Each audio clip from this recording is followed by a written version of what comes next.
Ladies and gentlemen, would you please rise in respect for our honored families?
Thank you, Officer Hanley. As in previous years, we have a medical team on site. If anyone feels that they may need some assistance, please feel free to avail yourself of that assistance. It's located right over here by the water at the little house. Please, we have nurses and a good medical team on site. The medical team is headed by Nurse Teresa Wright from Canyon City in Colorado. We have plenty of water available, and we have facilities over in the corner off to my right if anyone should need the facilities. Now, in order to confuse you, would you all please rise for the entrance of our colors. Commander Desmond.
Ladies and gentlemen, Sergeant Chris Berard, Massachusetts Department of Corrections, will sing the national anthem. Sergeant Berard. Oh, say, can you see by the dawn's early light what so proudly we hailed at the twilight's last gleaming, whose broad stripes and bright stars through the perilous fight o'er the ramparts we watched were so gallantly streaming, and the rockets' red glare, the bombs bursting in air, gave proof through the night that our flag was still there. Oh, say does that star-spangled banner yet wave o'er the land of the free and the hope of the brave?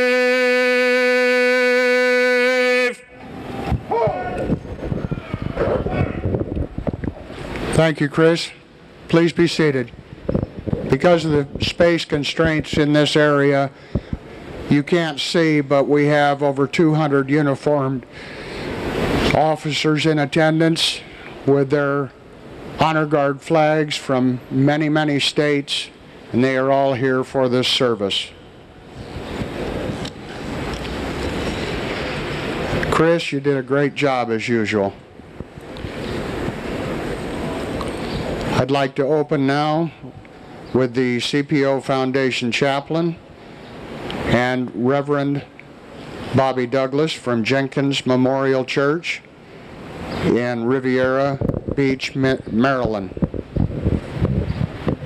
Thank you, Larry, very much, and it is quite an honor on behalf of my family and on behalf of the CPOF to be at this time here with each and every one of you.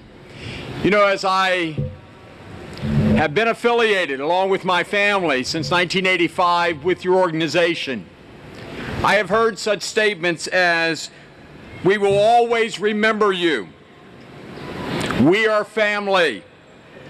We take care of our own." When I think of those statements, and I have the opportunity to travel extensively throughout this country and to speak to law enforcement agencies, I see those statements written sometimes on the side of their cruisers. I see those statements sometimes displayed within their roll call room. But I can say in all surety today that those statements that I just made are statements that are fact and are carried out every single day as we look at the CPOF and what it does for the correctional officers and their families within this country.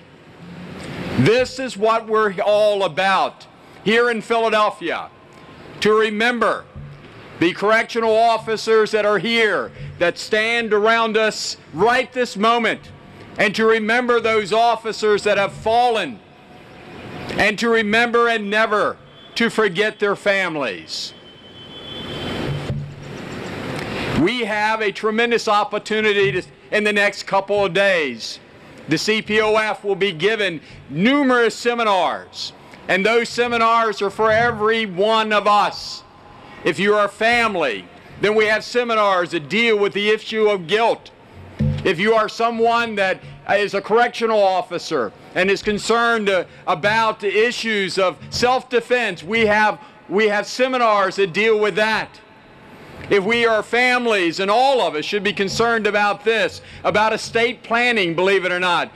Everybody is going to die eventually, and we will need to have those kinds of situations in place. It's important that we participate in that. But it's also extremely important that everybody, not just correctional officers, not just families, but in our audience right here, we have judges, we have wardens, we have commissioners, and every one of you should be coming to these seminars to see that the CPOF is not a union but a charity. It is a giving organization that has a genuine purpose, and that purpose is built upon one foundation, and that is the men and the women in corrections in this country. You know, Winston Churchill made a statement one time when he was speaking in Oxford University. He said, "It is very easy to be satisfied with the best." And ladies and gentlemen, in the midst today, we have our very best with us.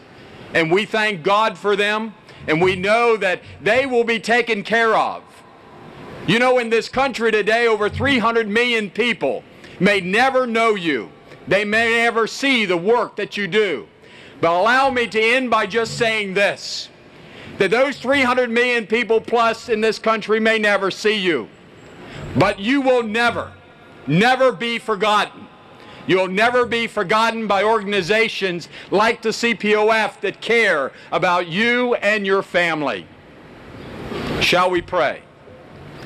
My dear gracious Father, you tell us in your scripture in Proverbs 3, 5, and 6 that we are to trust in you with all thy heart, to lean not into our own understanding, but in all thy ways acknowledge you, and you will direct our path. I firmly believe, Father, that you direct the path of this organization, that you have done that for the past 18 years. And Father, we realize, unfortunately, year after year, that we will lose officers in our correctional institutions. But we also realize, Father, that your divine hand is upon all of us, and that we ask for your wisdom and your insight to direct us not only during this project, 2018 here, Father, in Philadelphia, but that you continue to direct us and to guide us in the years to come. Father, thank you so much for all that you do, and always we give you the glory and the honor forever and ever. Amen.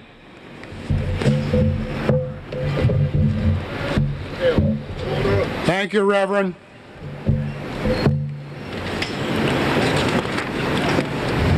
Good morning.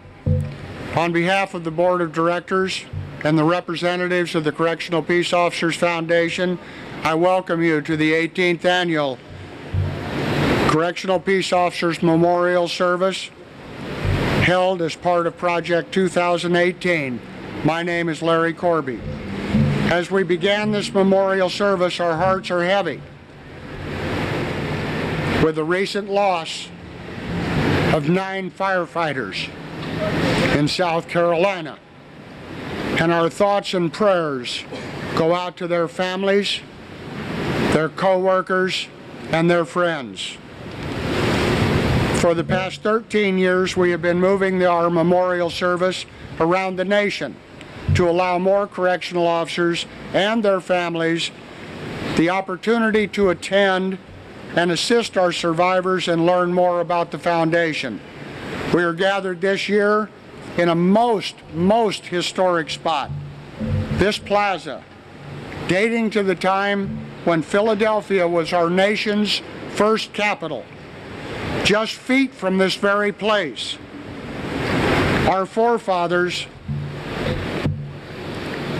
penned the documents that set forth the United States of America.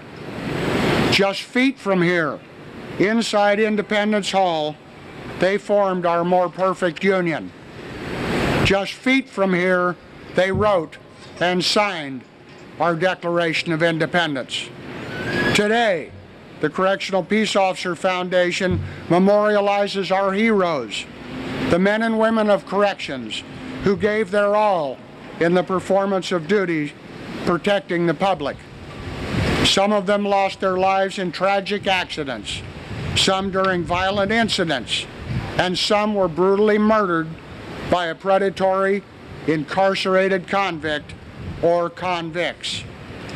Whatever the reason, each fallen officer makes an impact on our profession, on our lives, and on each and every one of us. This memorial service is in gratitude to those who have served. It is also in sorrow for those who have lost their lives and for those who have lost loved ones. It is not, however, a time for tears. It is a time to celebrate our loved one's life. We will always remember and we will always be proud of the jobs each and every one of them did. Our thanks go out to Ron Whitfield, the president of the Correctional Captains Association of New York City. Thanks also go out to the wonderful men and women that form the New York City Department of Correction Pipe Band for their attendance and commitment once again. They have all become an integral part of our memorial service each and every year, and we welcome them and we thank them. Today we have correctional personnel from the rank and file, from supervisory, from management, and from political circles. We also have our brothers and sisters north of us just a little bit from the country of Canada. We welcome you and thank you for your attendance with us. We have personnel from the federal system, the state system, numerous county systems, and the city systems. Especially our thanks to the city of Philadelphia for the wonderful job that they have done.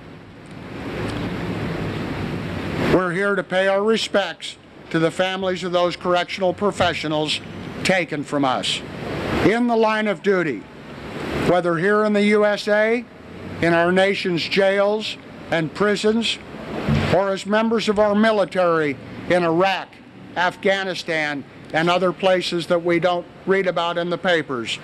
We send our thoughts and prayers to all of them. Freedom is worth fighting for. Remember, freedom is not free. We in corrections live by that premise. We are a very big family. I'd like to take this opportunity to introduce the members of the Correctional Peace Officers Foundation Board of Directors. First is the chairman of the foundation, one of the original founders, along with 5 of us, Mr. Glenn Mueller. Glenn.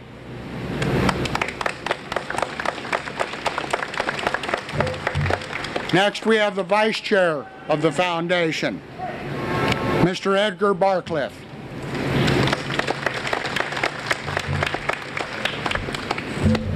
The man that takes charge of the money, our treasurer, Director Richard Waldo.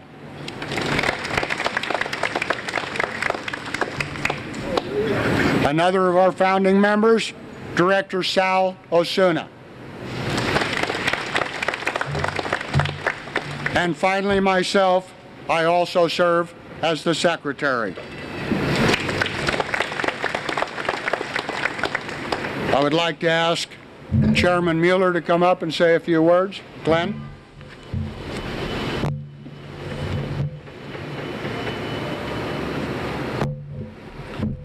Thank you, Larry.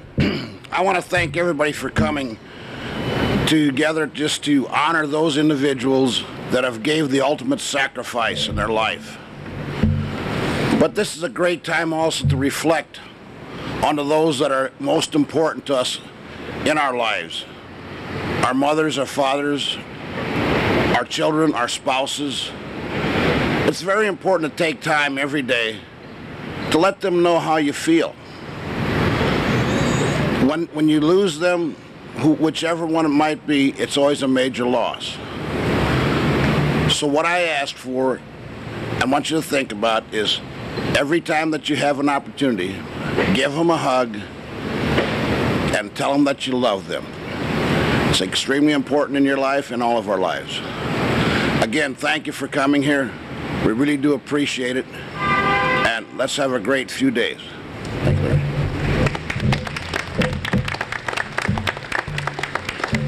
Thank you, Glenn.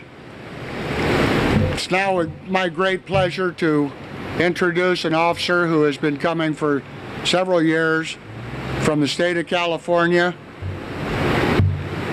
at the California Rehabilitation Center in Norco, California, Correctional Officer Steve Ruiz.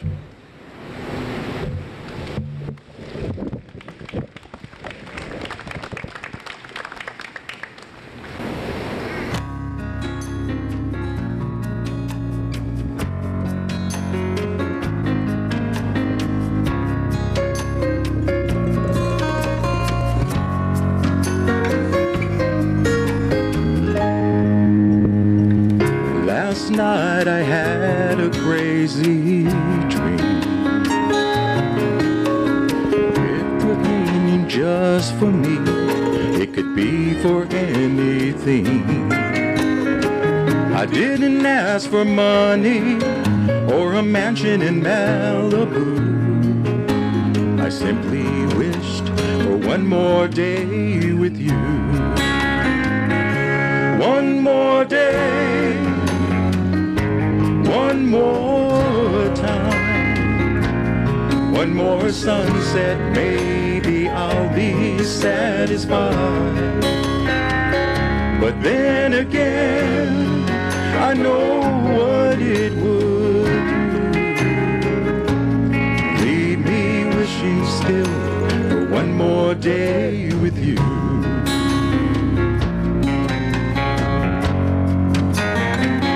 One more day.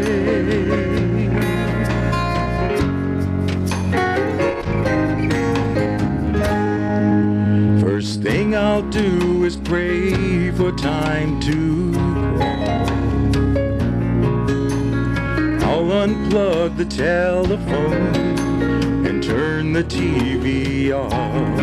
I'll hold you every second, say a million I love yous. That's what I'll do with one more day with you. One more day, one more time, one more sunset, maybe I'll be satisfied. But then again, I know what it would do. Leave me wishing still for one more day with you. One more day, one more time, one more sunset, maybe I'll be satisfied. But then again, I know what it would do to me. Leave me wishing still for one more day. Leave me wishing still for one more day. Leave me wishing still for one more day with you.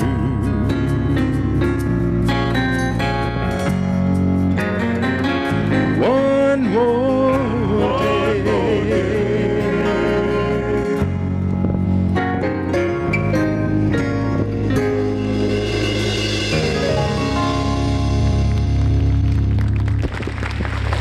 Thank you, Steve.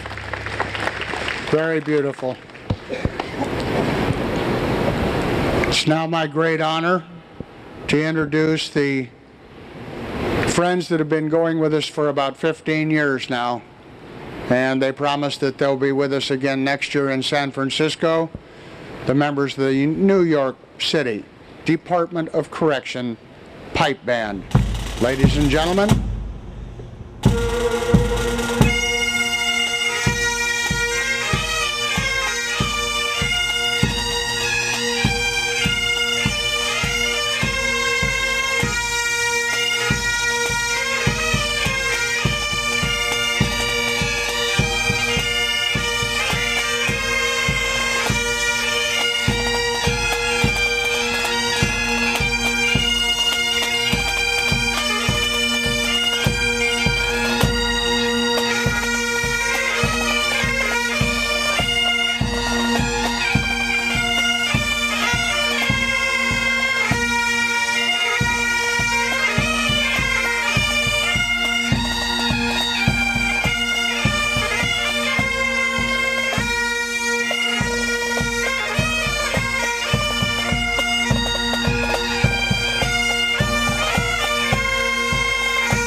is now my great pleasure to introduce Dr. Jeffrey Beard, the Secretary of the Pennsylvania Department of Corrections.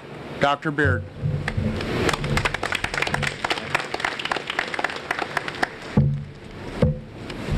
Good morning, everybody.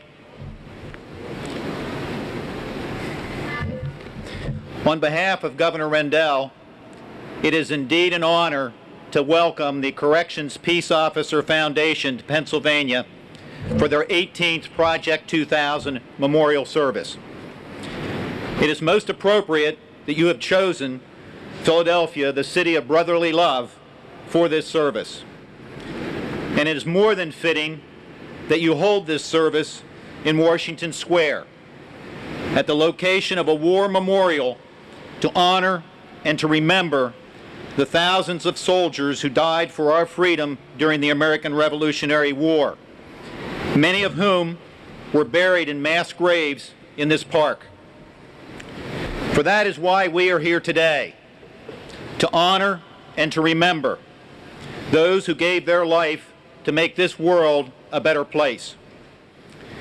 They did so by working hard every day to preserve our freedom and to make our country a safe place for all. This year, there are 15 correctional staff who lost their lives in the line of duty to honor and to remember.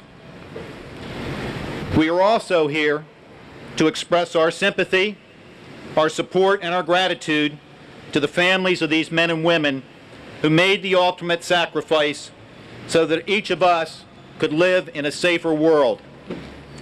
I commend the Corrections Peace Officer Foundation for their Project 2000 Memorial Service and for all they do to sustain, support, and assist the survivors of the brave men and women who were killed in the line of duty. Before the existence of the Corrections Peace Officer Foundation, families of corrections officers experienced great difficulties following the death of their loved ones, and they had nowhere to turn. A true void existed, and it existed in part because our society has a poor understanding of what goes on behind the walls and the fences of our correctional facilities. The reality is that our employees work hard every day to protect the public safety. They do this by preventing those entrusted to our care from escaping and endangering our communities. They do this by working together to protect each other and those in their charge from those offenders who seek to do harm. They also work hard to try to make a difference in the lives of the offenders, 90% or more of whom will one day return to our communities, so that when they are released, there will be less crime and less victims. They do this in an environment that can at times be dangerous. Our presence here today reflects just how dangerous their jobs can become. While we must treat offenders humanely and offer opportunity for change, we must also remember that there are offenders who may never change. Some of these offenders can pose a significant danger to staff and to the public. That is why it is important that we always remain vigilant. While we may not be able to predict the actions of the offenders with whom we work, we can be sure that we are prepared and we can help each other to stay alert. It is through this teamwork that our correctional employees make our facilities secure, safe, and humane.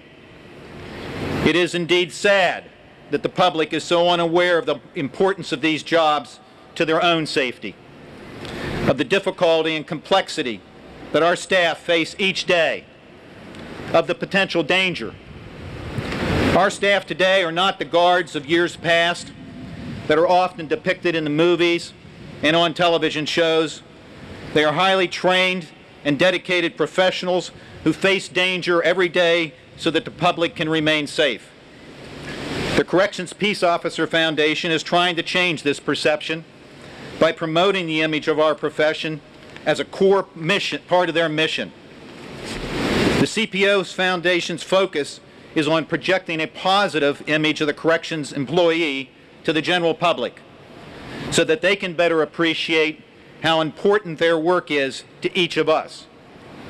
As the CPO Foundation has grown over the past 27 years, they have looked for other ways to help the corrections family.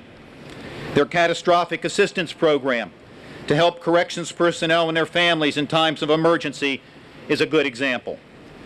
It is through these efforts that we will eventually succeed in educating the public about what it is we really do and how important it is to the stability of our communities and to the safety of all. While 10 of those that we are honoring gave their lives in our prisons and jails, helping to preserve the public safety, we cannot forget those that gave their lives in the service of our country. Each of them left their corrections job temporarily to help protect our country from those who seek to take our freedom. They are among the thousands who have given their lives in the global war on terrorism. They join with those who have gone before them in other wars to help preserve our way of life, and with those who are buried in the ground upon which we stand. Each of the 15 individuals who we are here to honor and remember today have given us a gift. The Corrections Peace Officer Foundation has given us a way to help thank them for this gift by honoring and by remembering them, and by assisting and supporting their families. We, as corrections professionals, can ensure that their sacrifice was not in vain by continuing their important work and by continuing to work together as a team to make our facilities and our country more secure and safer for all. To the families of our fallen officers, I know that this is a difficult time for you, and there's little that I can say to ease your pain, but you should remember that without their efforts, none of us would be safe. Our society would not exist as we know it today. There certainly can be no greater honor than to give your life to make this world a better place for all. God bless those who gave their life for us, bless those who they left behind, and bless those who continue this important work. Thank you.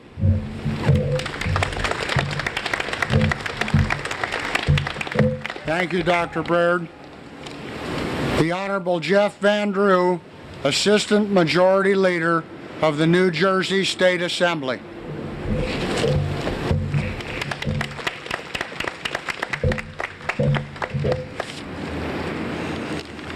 Good morning, everyone. It is indeed an honor to be with all of you. And as I look out at times, I find it difficult to articulate the words that really represent the vision. It is said that a picture represents 1,000 words. If you could sit where I sit and look out at all of you and see the mothers and fathers, the grandmothers and grandfathers, the children, the brothers and the sisters, the individual human beings who have felt the pain and have understood what it has been to be part of a family of law enforcement, a family of corrections officers, a family of individual human beings who have done more and given more than most of us. Most of us live our lives. We wake up in the morning, we wonder if we're going to watch the Today Show, we wonder how tough the boss is going to be at work, but we don't realize that there is a great conflict that occurs around us each and every day of our lives. Some would say it is a conflict of good and evil. Some would say it is a conflict of those that would harm us, those that would hurt us, and those that are on the front line protecting us, keeping us safe, ensuring that we lead our lives in comfort and in the American lifestyle that we're so used to. There are no words that I can articulate. There's nothing that I can say that can represent the small children that I see here today, or the senior citizens or the grandmothers, the pain that some feel and understand completely, and quite frankly, the pain that the others don't even truly understand at all till they grow older. But as we go through this process, we should know that we have certain responsibilities as individual human beings, that we have responsibilities to these families, that we have responsibilities to those that serve us. You know, it has been said many times that the best sermon, that the best speech is not a sermon or a speech that is heard, because words are relatively cheap and easy. It is a speech that is seen. It is a speech or a sermon that is felt. And that's all of our responsibilities. It is the responsibilities of those like myself in leadership to ensure that all the legislation that is passed, that all the regulations that are promulgated, that when we are committed to those legislation and to that regulation, that we ensure that it does what it was meant to do, that it actually commits the resources to the men and the women who are protecting us, that they have the personal protection, that they have the training, that they have the backup, that they have the people who are in charge of them, that work with them, that are with them in leadership, that ensure them that we appreciate and understand what it is that they do. The words are cheap, too cheap often, because often they aren't backed up with real action. And I'm here today to tell you that we all must fight to make sure, whether it is in government or whether it is in daily lives, that we are there for those families, that we are there for those men and women, that we do ensure that they have what they need. Some may say that they know how it feels. Those of us who haven't suffered that loss, we don't know how it feels. We can never understand how it feels. We do not realize how it must be to wake up on Christmas morning and not hear the laughter of that individual human being that we loved, or that we are not there with them at breakfast, or at a holiday, or at a birthday. We don't understand. So I guess the bottom line is that all of us have a responsibility. In government and in leadership, we have a responsibility to do our very best in every way we know to take care of them, to serve them, to be committed to them with action. With those of us that are friends, that are family, that are related to or part of this great family, to ensure that we give them all that we can, that we love them, that we take care of them, that we honor them, that we make sure that they understand that they serve with dignity and greatness, that they are the line that protects us, and that we always will be there for them.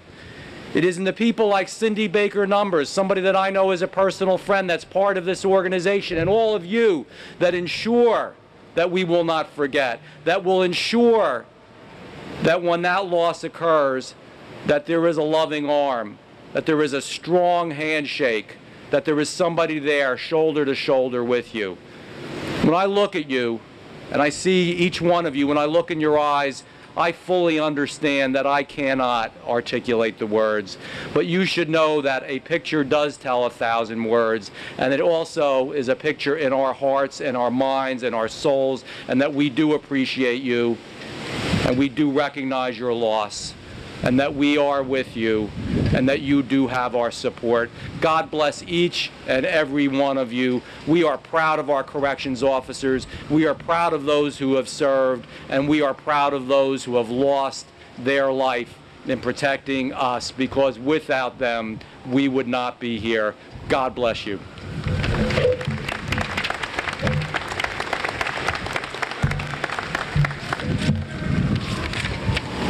Thank you, Jeff. Next is a personal friend of mine, the Secretary of the California Department of Corrections, and since I retired, and Rehabilitation, Mr. James Tilton. Jim.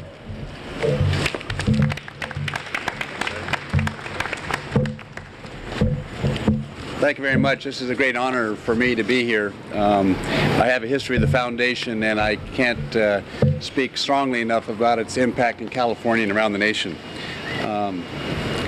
We're here to honor and remember individuals who have given the ultimate sacrifice in the field of corrections. And I knock on wood, we have not lost an individual in California this year, but we know it's at risk every single day. I've personally witnessed, and I want to thank the foundation for its effort.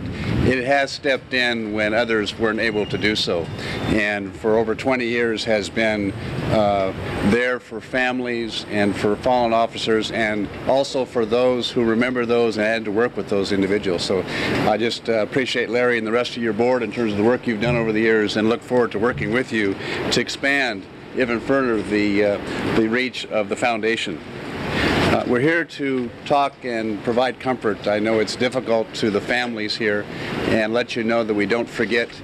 We need to remember, we need to support the role of your family. I have some families here from California. I'd like to acknowledge them. I think Tiffany Baker is here.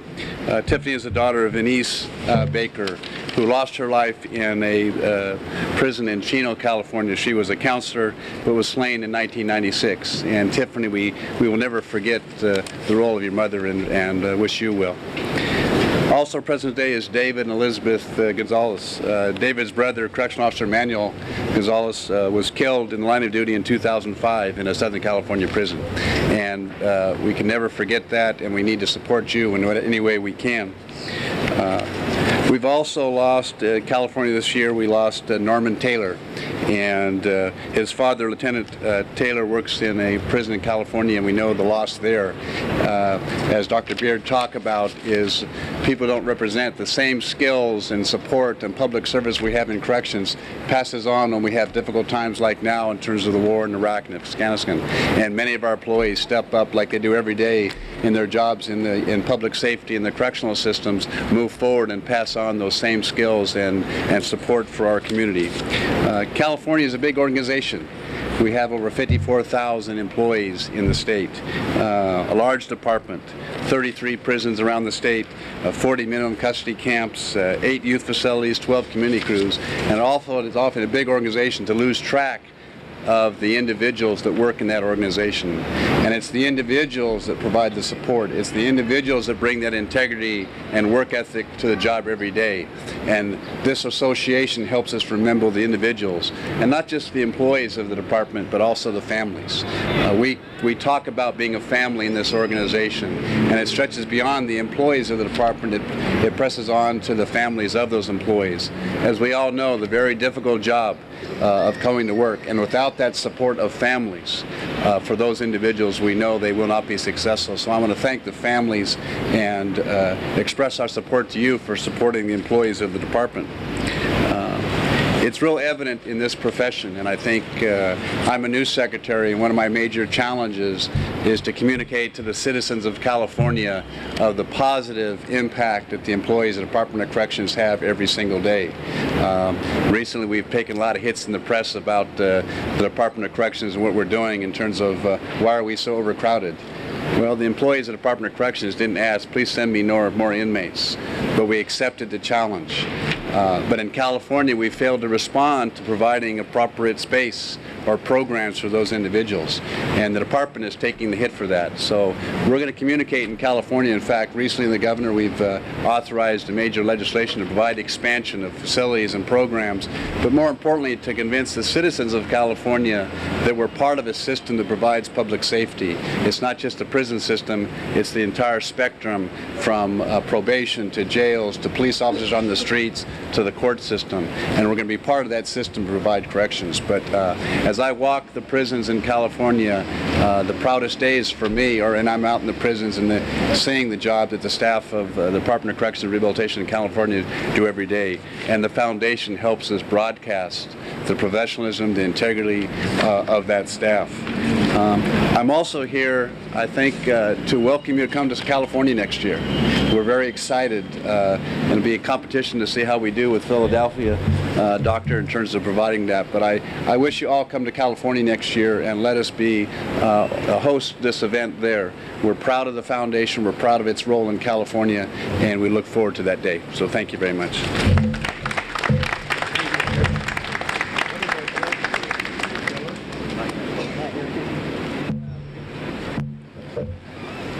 Thank you, Jim. I just asked him what that judge did in the court suit. Did he kill us? Jim said not yet. Next is the Honorable Maureen Lally Green, Judge of the Superior Court of the Commonwealth of Pennsylvania. Your Honor.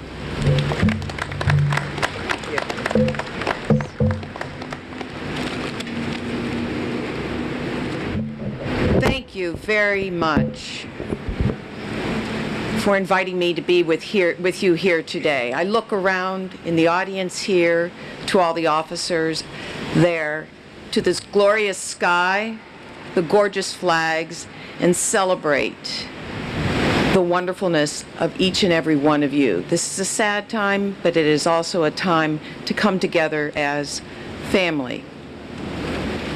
Welcome to Pennsylvania. I am a statewide judge, and on behalf of not just the judiciary, but the citizens of Pennsylvania, I welcome you. You've already heard that this is the city of brotherly love. This is the city of the birthplace of our nation, and it's a city I hope you are all going to come to love and return to.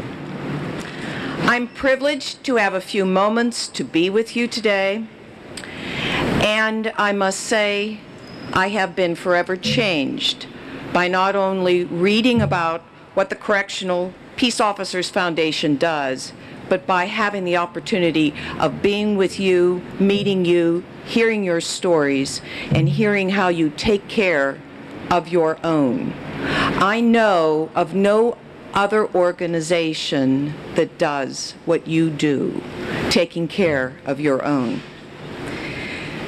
We are here today to honor fallen members of the correctional officers organizations all throughout the United States. We are here also to honor those who are in the military who have also given their lives.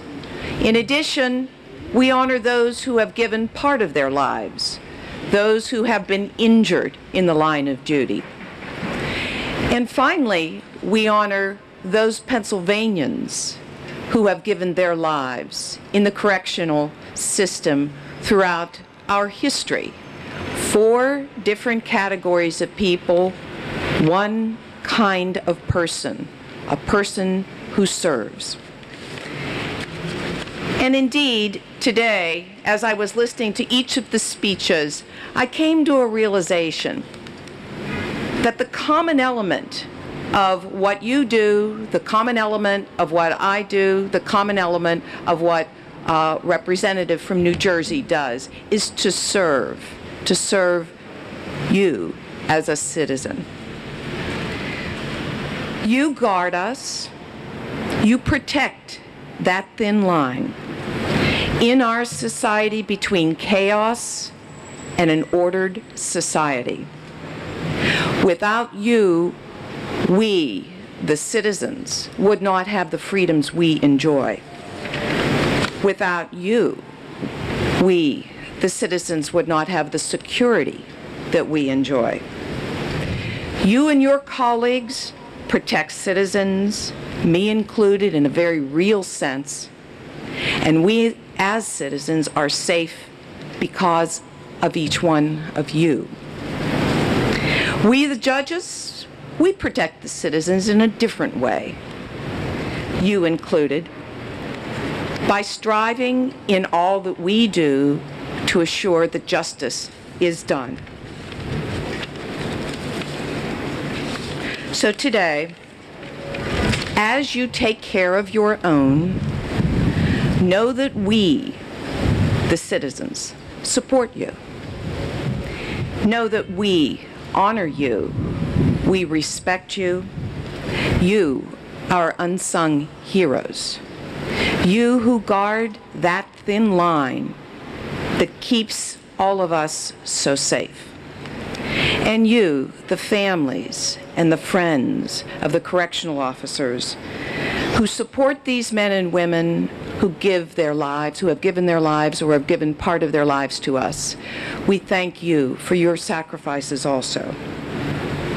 And thank you also for teaching me as a member of society what it really means to take care of our own.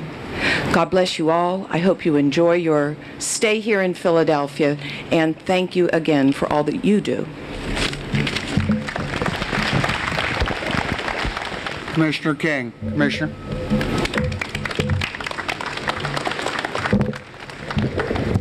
Good morning.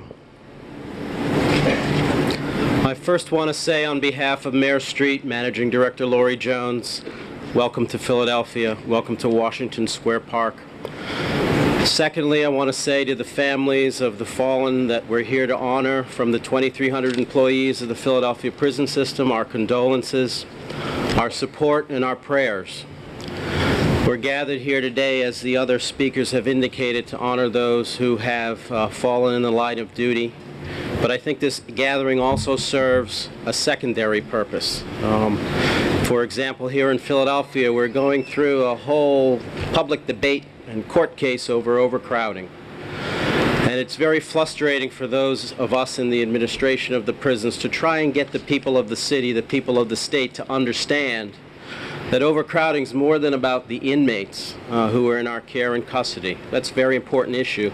But it's also about the people, the employees, the officers, the supervisors that work in our prisons and jails. And I'm hoping that by coming here in Philadelphia today and gathering in this manner, that will continue to draw attention to this issue and make people understand that there is a human element in employees that is very important to consider when we talk about overcrowding. I'm very thankful to the organization and everybody who organized this event. I want to give another thank you for all the honor guards. You all look very sharp, especially my honor guard. I always tell them they look excellent. Every time I see them, they look better. And you haven't disappointed me today. You look better than the last time I saw you. So thank you very much. So again, I want to welcome you to Philadelphia. I look forward to participating in some of the events that have planned. I think I'm going to be at something on Saturday. And keep up the fight, keep the faith. One day we'll get people to understand what it is we do and how hard it is.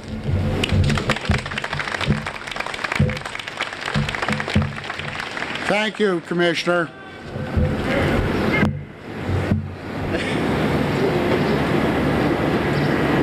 Each year for the past 15 years, we have been blessed with Mandy Donaldson. As I mentioned last night, Mandy's father, William E. Bill Donaldson, was murdered at the West Jefferson Correctional Facility in Bessemer, Alabama on January 12, 1990, by a violent predatory convict with a convict-manufactured stabbing instrument while working in a housing unit. The prison has since been renamed in Mandy's father's honor, the William E. Donaldson Correctional Facility. I want to mention that we're always very proud as correctional peace officers and correctional professionals when a state chooses to rename a correctional institution after one of our own who has lost his or her life in the line of duty. Many times a special building or unit that is frequented by staff is renamed in a fallen officer's memory. Again, Jennifer and Mandy, I know you both feel very proud. It's now my pleasure to introduce my lovely little girl that I first met when she was 5, and she's grown up right in front of my eyes, Miss Mandy Donaldson. Mandy.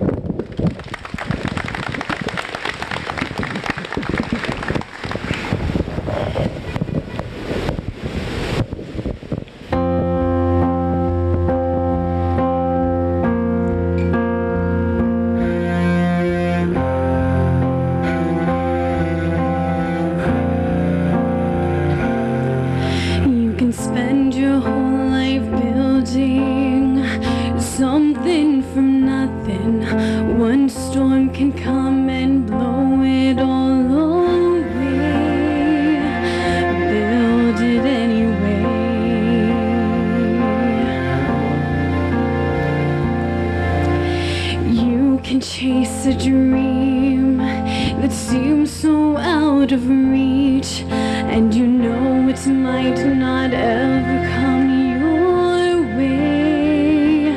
Dream it anyway.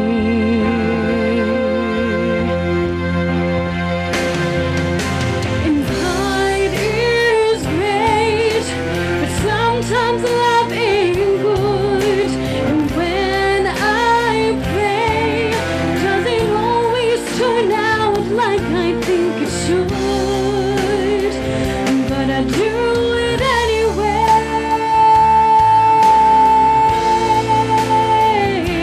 I do it anyway.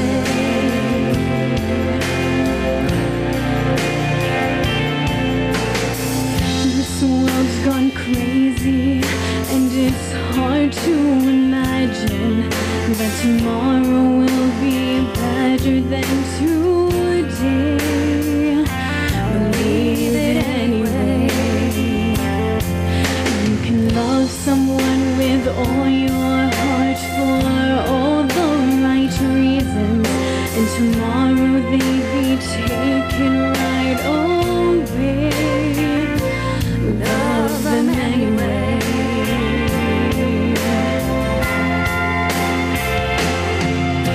And God is great, but sometimes love ain't good. And when I pray, it doesn't always turn out like I think it should. But I do it anyway. Yeah, I do it anyway.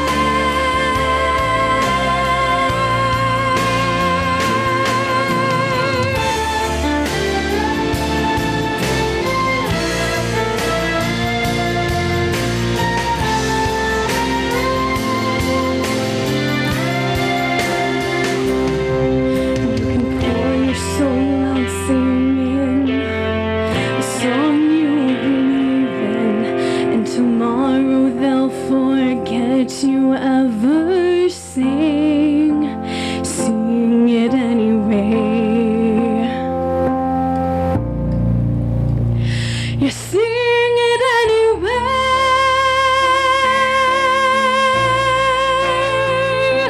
I sing, I dream, I love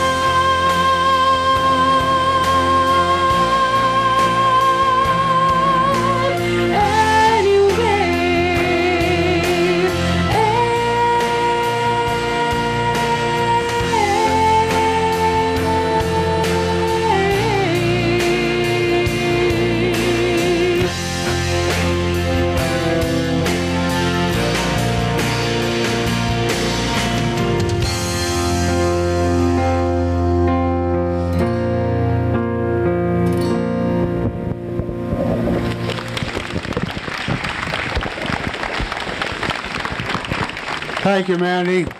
You ought to hear her do Shania Twain. I'm going to get her to do that one of these years. Commander, would everyone please rise for the laying of our wreath?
First, we have Senior Corrections Officer Wayne Clark, January 10, 2006, New Jersey Department of Corrections, Riverfront State Prison. Officer Clark was killed in an automobile accident while returning to Riverfront State Prison in Camden from the Department of Corrections headquarters in Trenton, when his marked department vehicle collided with the back of a truck that had stopped in the roadway. He died from blunt chest trauma with external laceration to the heart. Officer Clark had served with the Department of Corrections for 23 years. He is survived by his fiancée Connie Billick, his adult daughters Joanne, Kathleen, adult sons Robert and Sean, and his sisters Joan and Patricia. Corrections Officer Corey Allen Ricks, January 16, 2010, Kansas, Seward County Sheriff's Office. Officer Ricks was killed in an automobile accident while transporting a juvenile inmate in a departmental vehicle. He was transporting the inmate from Garden City to Liberal when his vehicle struck another vehicle stopped in the road waiting to turn. Officer Ricks and the juvenile inmate were killed in the collision. Officer Ricks is survived by his wife Amy, his son Jacob, daughters Mara and Sylvia, his parents Larry and Roberta Ann, sisters Jennifer and Kimberly. Correction Officer Jeffrey Allen Wharton, January 27, 2006, Maryland State Division of Correction, Roxbury Correctional Institution. Officer Wharton succumbed to a gunshot wound sustained the previous morning while guarding an inmate at Washington County Hospital. The inmate, who was receiving treatment in the hospital, was able to gain control of Officer Wharton's service weapon and shot him once in the face. The inmate carjacked a taxi cab. The cab driver left his microphone on during the incident, which allowed officers to quickly locate him. The inmate forced the cab driver to cross into Pennsylvania, where the driver intentionally crashed the cab. The inmate fled on foot back into Maryland, where he was taken into custody. Officer Wharton is survived by his 15-year-old son Christian, daughters Catherine and Kelsey, Chloe and Kaylee, his mother Helen, 3 sisters, and 3 brothers. Correction Officer David McGuinn, July 25, 2006, Maryland State Division of Correction, Maximum Security, Maryland House of Correction. Officer McGuinn was stabbed to death while conducting a nightly prisoner count. The officer was attacked by several inmates and stabbed multiple times in the neck and lower torso in areas not protected by his stab-proof vest. The inmates were all taken into custody. Officer McGuinn was transported to a local hospital where he succumbed to his wounds 1 hour later. Officer McGuinn is survived by his 18-year-old daughter Shauna, son Zachary, stepdaughter Alicia, his mother Janice, sisters Crystal and Loretta, and brothers Joseph, Michael, and Victor. Special Deputy Stephen Hahn, February 16, 2006, Wisconsin, Eau Claire County Sheriff's Office. Deputy Hahn was killed in an automobile accident while transporting an inmate. A vehicle traveling in the opposite direction went out of control, crossed the median, and struck Deputy Hahn's transport van head-on. A tractor-trailer traveling behind Deputy Hahn was unable to avoid a collision and also struck the vehicle. Deputy Hahn was transported to a local hospital where he succumbed to his injuries 1 hour later. Special Deputy Hahn is retired as a captain from the Eau Claire Police Department after serving 31 years. He then returned as a part-time special deputy. He is survived by his wife Kathy, daughter Stephanie, son Jeff, and grandchildren Adam, Austin, Tyler, Alexis, and Brooklyn. Deputy Sheriff Eric E. Sutphin, August 21, 2006, Virginia, Montgomery County Sheriff's Office. Deputy Sutphin was shot and killed while participating in a massive manhunt for an escaped inmate who had assaulted another deputy and shot and killed a hospital security guard the previous morning. The inmate had overpowered the deputy after being taken to Montgomery Regional Hospital for leg injuries. He was able to obtain control of the deputy's service weapon and then shot and killed the unarmed hospital security guard who had attempted to assist the deputy. After the inmate fled from the scene, he was the subject of a massive manhunt. Deputy Sutphin was shot and killed when he encountered the escaped inmate. The escaped inmate was apprehended 8 hours later. Deputy Sutphin had served in law enforcement for 13 years. He is survived by his wife, Tamara, and 9-year-old twin daughters, Emily and Rachel. Correctional Officer Clyde Broman, July 21, 2006, Virginia Department of Corrections. Officer Broman was killed in a vehicle accident while en route to pick up kitchen equipment for the department.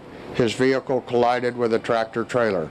Officer Broman was survived by his wife Shirley, a daughter Ann P. Richmond, and son Clyde A. Broman Jr. As has become our custom, we would now like to introduce correctional families that lost their loved ones in the past. Correctional Officer John Allen, March 16, 2005, Nassau County Sheriff's Department. On July 23, 2001, Officer Allen was responding to a body alarm when he slipped on the floor. He slid towards the gunwalk grill gate. His right foot got caught under the gate and was twisted, causing pain to shoot from his foot to his lower back and then fell to the floor. He was taken to the hospital for treatments. In February 2005, he underwent surgery to have an artificial disc placed to repair the lumbar spinal disc caused from the injuries. On March 12, 2005, died of acute, I can't say this word, of pulmonary arteries caused by the surgery. Officer Allen is survived by his wife Beth, son John, and twin daughters Katie and Emily. Correctional Officer Robert F. Miller, October 12, 1987, Federal Bureau of Prisons, United States Penitentiary, Lewisburg, Pennsylvania. Officer Miller was shot and killed when he and 3 other correctional officers were ambushed while escorting an inmate to a transport vehicle at Geisinger Medical Center in Danville, Pennsylvania. The escort team was confronted by 2 assailants who, with weapons drawn, ordered the officers to halt. When they did not stop, the assailants opened fire, killing Officer Miller instantly. The assailants and the inmate made their getaway. A high-speed chase ensued until the inmates crashed and all of the suspects were arrested. Officer Miller was survived by his wife Deborah, son Brandon, daughter Amanda, who has since passed away. With us today is Deborah and Brandon. Correctional Officer Boyd H. Spickerman, January 29, 1984, Federal Bureau of Prisons, Federal Correctional Institution, Oxford, Wisconsin. Officer Spickerman was bludgeoned with a fire extinguisher and stabbed by an inmate while 2 other inmates acted as lookouts. Officer Spickerman's body was found by a fellow officer. An investigation found that the inmates had discussed killing a staff member to receive recognition by the Aryan Brotherhood. Officer Spickerman's wife was killed in an auto accident about 6 months prior to his murder, and they had no children. Accepting today on behalf of Officer Spickerman and the staff at Federal Correctional Institution, Oxford, are Alan Jones and Ricky Smothers from the Council of Prisons, Local Union 3495. Captain Felix Mokichik, March 20th, 1979, Pennsylvania Department of Corrections, Graterford State Correctional Institution. The captain was beaten to death by an inmate who attacked him with a baseball bat. The inmate had hidden the bat under his prison overcoat as he exited the exercise yard and attempted to gain access to the prison C block where the captain was checking passes. When the inmate failed to present a C block pass, the captain pushed him to the side and turned his back to continue checking additional inmates. The inmate then took the baseball bat from underneath his coat and began beating Captain Mokichik over the head with it, stopping several times to check to see if the captain was still breathing. Here with us today is the captain's nephew John and niece Mary. Lieutenant Walter L. Peterson, December 10, 1973, Pennsylvania Department of Corrections, Pittsburgh State Correctional Institution. Lieutenant Peterson was beaten to death with a chair after being attacked by several inmates in the exercise room. Lieutenant Peterson was survived by his wife and son Walter Jr., who is here with us today, along with Lieutenant Peterson's grandson, Walter III. Correctional Officer Clifford J. Grogan, November 12, 1965, Pennsylvania Department of Corrections, Pittsburgh State Correctional Institution. Officer Grogan was stabbed to death after coming to the aid of a fellow officer who was being attacked. He was just finishing up his shift when he observed the attack. When he attempted to pull the inmate off the other officer, he slipped and went down on one knee. The inmate then started attacking and stabbing him with a 10-inch shank, striking him in the heart. Not realizing that he had been stabbed, Officer Grogan continued to struggle with the inmate and was able to subdue him. Officer Grogan passed out from a loss of blood and succumbed to the stab wounds. Officer Grogan's efforts saved the other officer from being killed as well. He was survived by his wife, 2 daughters, and 2 sons. One of his sons, Clifford Grogan Jr., is here with us today. He followed in his father's footsteps as a correctional officer and retired in 2002, I believe. Cliff also was one of the original volunteers with his wife, Bev, in Pennsylvania of the Foundation. Correctional Officer Charles Robert Elder, August 9, 1954, Pennsylvania Department of Corrections, Huntington State Correctional Institution. Corrections Officer Charles Elder was killed during an escape attempt. Officer Elder was assaulted and stabbed to death by 4 inmates while he was in the bake shop at Huntington State Correctional Institute. The inmates were attempting to escape through the bake shop. Today with us is James Elder, Officer Elder's son. We now wish to recognize correctional families who had loved ones fighting for us in Iraq. Army Sergeant First Class Daniel A. Brosnovich, Correctional Industry Factory Foreman, Mercer State Regional Correctional Facility, Pennsylvania Department of Corrections. Factory Foreman Brosnovich was assigned to the 1st Battalion, 213th Air Defense Artillery, Spring City, Pennsylvania, and died on October 18, 2007 from injuries sustained when an IED detonated near his armored security vehicle while on combat patrol in Ashraf, Iraq. He is survived by his wife Mary June, daughter Carrie Lynn, son Ryan, and grandson Matthew. U.S. Army Sergeant John B. Ogborn III, Correctional Officer, Snake River Correctional Institution, Oregon Department of Corrections. Correctional Officer Ogborn was assigned to the 3rd Battalion, 116th Armored Cavalry Regiment, Oregon Army National Guard in Ontario, Oregon. He died on May 22, 2005 when his driver swerved to avoid striking a civilian vehicle and his Humvee overturned in Kirkuk, Iraq. Officer Ogborn is survived by his sisters Kathy and Mary Lynn. Accepting on behalf of the Ogborn family is Lieutenant Lance Albert from the Snake River Correctional Institution. Thank you, Lieutenant. U.S. Army Sergeant Philip A. Dodson, Jr., Correctional Sergeant, Burris Correctional Training Center, Georgia Department of Corrections. Sergeant Dodson was assigned to the 148th Forward Support Battalion, 48th Brigade Combat Team, Georgia Army National Guard, Forsyth, Georgia. He died on December 2, 2006, of injuries sustained earlier that day when his truck rolled over in Talil Air Base, Iraq. Officer Dodson is survived by his wife Melissa Ann, and daughter Allison. U.S. Army Specialist Ronald W. Gabor of Delavan, Illinois, son of Correctional Counselor Larry Gabor and Correctional Officer Deb Gabor from Federal Correctional Institution, Pekin, Illinois. He was assigned to the 1st Battalion, 22nd Infantry Regiment, 1st Brigade, 4th Infantry Division, Fort Hood, Texas. He died on May 13, 2006 of injuries sustained when an IED detonated near his Humvee during combat operation in Baghdad. Army Specialist Gabor is survived by his wife Bethany, son Gage, father Larry, mother Deb, and sister Camille.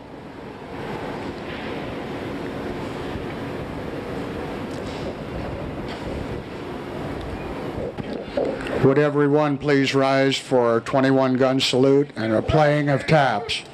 Commander Desmond.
CPOF chaplain and youth minister Gary Evans from the North Carolina Department of Corrections Training Academy. Chaplain Evans.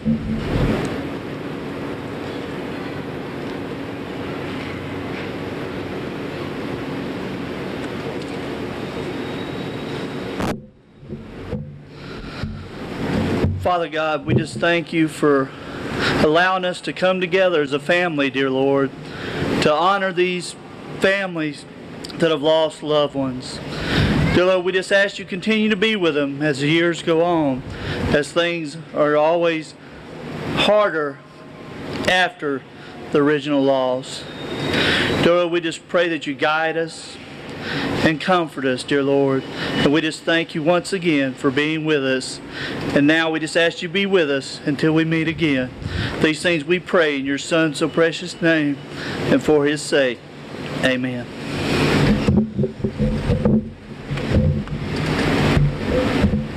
Thank you, Chaplain.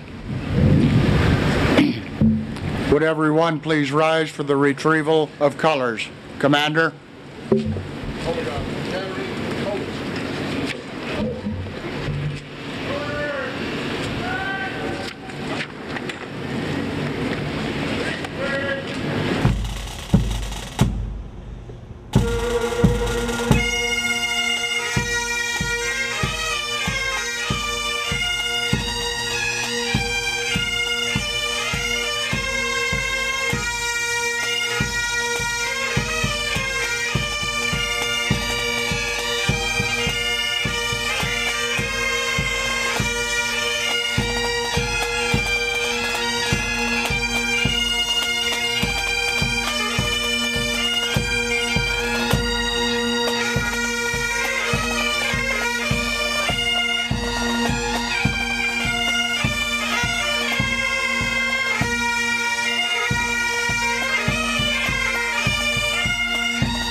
Thank you very much, ladies and gentlemen.